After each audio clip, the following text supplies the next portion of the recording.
Biru academy के इस YouTube channel पर आप सभी साथियों का स्वागत है। डियर बात करेंगे शिक्षा जगत से जुड़ी हुई महत्वपूर्ण खबरों पर। लेकिन आगे बढ़ने से पहले जितने लोग चैनल पर पहली बार विजिट कर रहे हैं, सब्सक्राइब करके बेल आइकन प्रेस कर लीजिए। डियर, आपकी स्क्रीन पर जो पहली अपडेट है आप देख सकते हैं। हाई कोर्ट ने 69,000 शिक्षक भर्ती में एक अंक के विवाद में तय किया आरोप। अवमानना पर कोर्ट सख्त, अधिकारियों को 2 हफ्ते में देना होगा जवाब। आप जानते हैं डियर कि 69,000 शिक्षक भर्ती में एक प्रश्न विवादित था, जिस पर चारों ही विकल्प उसके गलत थे और कॉमन अंक किया गया था माननीय इलाहाबाद हाई कोर्ट के द्वारा।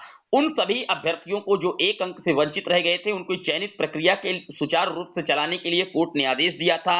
लेकिन फिलहाल सरकार पूरी तरीके से कहीं ना कहीं इस पर विफल रही और आज तक उनको नियुक्ति पत्र नहीं दे पाई। इसी के संदर्भ में इलाहाबाद हाई कोर्ट तक ने कड़ा एक रुख अख्तियार किया है और अवमानना नोटिस पर एक सख्त टिप्पणी की है और 2 सप्ताह में उनको जवाब देने को कहा गया है। अगली जो सुनवाई है वो इस मामले की 19 दिसंबर को होगी। यहाँ पर आप देख सकते हैं, शिक्षक भर्ती में आदेश लागू न करने से हाई कोर्ट नाराज। 69,000 सहायक शिक्षक भर्ती के एक अंक के विवाद मामले में न्यायालय ने निर्देश दिया था कि यदि अगली सुनवाई तक राज्य सरकार की ओर से रिट कोर्ट के आदेश पर अपीली अदालत का कोई आदेश अथवा अनुपालन शपथ पत्र नहीं दाखिल होता तो कोर्ट आरोप तय करेगी। इसके बावजूद आदेश का अनुपालन न होने पर कोर्ट ने शुक्रवार को आरोप तय कर दिया है। पूरा मामला आपको बताते हैं। 69,000 सहायक शिक्षक भर्ती परीक्षा में शैक्षिक परिभाषा संबंधी एक प्रश्न पर एक अंक बढ़ाते हुए मेरिट कट ऑफ गुणांक के अनुसार अभ्यर्थियों को नियुक्ति देने का आदेश पारित किया गया था। इस आदेश के विरुद्ध सरकार ने उच्चतम न्यायालय में अपील दायर की थी, लेकिन 9 नवंबर 2022 को अपील खारिज हो गई। बावजूद इसके रिट कोर्ट के आदेश का अनुपालन नहीं किया जा रहा है। तो आप देख सकते हैं यहाँ पर शिक्षक भर्ती विवाद में 2 अफसरों पर आरोप तय हो चुका है। भर्ती वर्ष 2019 के 69,000 सहायक शिक्षक भर्ती के एक अंक विवाद मामले में बार बार अवसर दिए जाने के बावजूद आदेश का अनुपालन न करने पर हाईकोर्ट ने सख्त रुख अपना लिया है। हाईकोर्ट की लखनऊ बेंच ने बेसिक शिक्षा बोर्ड के सचिव प्रताप सिंह बघेल व परीक्षा नियामक प्राधिकरण के सचिव अनिल भूषण चतुर्वेदी जी पर अवमानना का आरोप तय कर दिया है। तो आप देख सकते हैं अधिकारियों पर जो कड़ा संदेश रुख है माननीय कोर्ट का, वो लगातार अब चाबुक चल पड़ा है। निश्चित तौर पर 69,000 में जो एक अंक के अभ्यर्थी हैं, बहुत जल्द उनको नियुक्ति पत्र मिलने के जो चांसेज हैं वो बढ़ जाएंगे, क्योंकि अनिल भूषण चतुर्वेदी जी ने पहले ही उनके जो फॉर्म है ऑनलाइन वो करवा लिए हैं। लेकिन चूंकि 69,000 भर्ती प्रक्रिया में 6800 की एक शिक्षक सूची जारी की गई थी, जो आरक्षण को घोटालों को लेकर के जारी की गई थी और उसको माननीय इसी लखनऊ खंडपीठ के द्वारा, इलाहाबाद हाईकोर्ट की लखनऊ खंडपीठ के द्वारा रद्द कर दिया गया था। तो सरकार इसी वजह से इस एक अंक वाले अभ्यर्थियों को रोक रही थी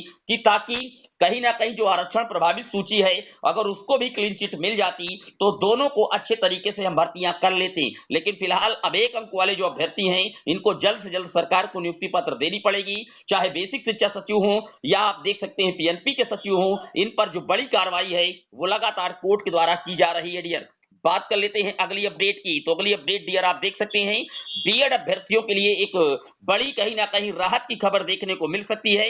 बीएड के कैरिकुलम में बदलाव करेगा एनसीटी और प्राथमिक स्तर पर उन्हें शामिल करने के लिए 4 वर्षीय जो एक कोर्स है उसको डिजाइन किया जा रहा है। तो निश्चित तौर पर अब केवल और केवल 4 वर्षीय कोर्स ही प्राथमिक के लिए वैलिड होगा, ऐसा एनसीटी की तरफ से बताया जा रहा है। National council for teacher education NCT के द्वारा नई शिक्षा नीति के तहत बीएड के 4 वर्षीय करिकुलम में बदलाव की तैयारी है। यहाँ पर आप देख सकते हैं पूरी तरीके से जो कदम है बीएड के लिए वो एनसीटी पुरजोर तरीके से लगा रही है। बात कर लेते हैं अगली अपडेट की। तो अगली अपडेट आप देख सकते हैं, शिक्षक भर्ती परीक्षा की तारीखों में बदलाव हुआ है। बीपीएससी की तरफ से जो डेट निर्धारित की गई थी 2.0 शिक्षक भर्ती की, उस पर कुछ संशोधन किया गया है। यहाँ पर बताया गया है कि 14, 15 और 16 की परीक्षा अब 7, 14 और 15 दिसंबर को होगी। बीपीएससी के अध्यक्ष अतुल प्रसाद ने ट्विटर पर, जिसे पूर्व में ट्विटर के नाम से जानते थे उसे अब एक्स के नाम से जानते हैं, वहां पर इन्होंने जानकारी दी है। बिहार लोक सेवा आयोग ने दूसरे चरण की शिक्षक नियुक्ति परीक्षा की तिथि पर बदलाव किया है। पहले से तय 14, 15 और 16 दिसंबर को होने वाली परीक्षा अब क्रमशः 7, 14 और 15 दिसंबर को होगी। तो थोड़ा चेंजमेंट किया गया है। फिलहाल परीक्षा अपने तय समय से होगी। पूरा शेड्यूल इसका बीपीएससी के जो चेयरमैन है श्री अतुल प्रसाद जी की तरफ से रिलीज कर दिया गया है। डियर, बात कर लेते हैं अगली अपडेट की। तो अगली अपडेट आप देख सकते हैं, यह हाई कोर्ट का एक हिमाचल प्रदेश का एक जजमेंट काफी तेजी के साथ इसके वीडियो वायरल हो रहे हैं और यहाँ पर बताया गया है कि बीएड अभ्यर्थियों की एक बड़ी जीत की गई है।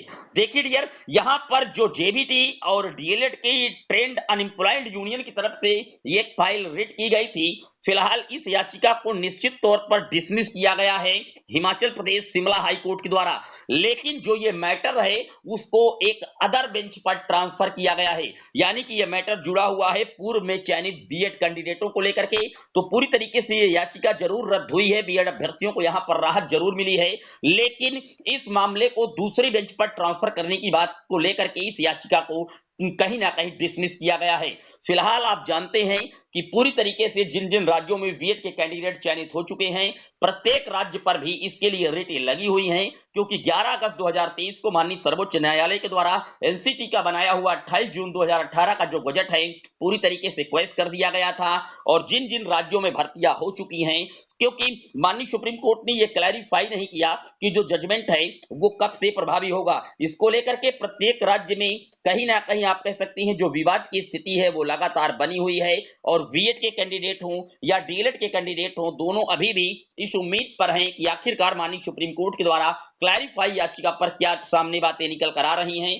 क्या 11 अगस्त 2023 के बाद बीएड को प्राथमिक से बाहर होना होगा या पूर्व की भर्तियों को लेकर के माननीय कोर्ट के द्वारा क्या स्पष्टीकरण किया जाएगा। लेकिन क्लैरिफाई याचिका पर जैसे ही सुनवाई होगी, आप जानते हैं 28 नवंबर को माननीय सर्वोच्च न्यायालय में क्लैरिफाई या रिव्यू को लेकर के भी एक सुनवाई लगी हुई है और 28 नवंबर को ही छत्तीसगढ़ शिक्षक भर्ती के अकॉर्डिंग एक बड़ी सुनवाई वहां पर भी लगी हुई है।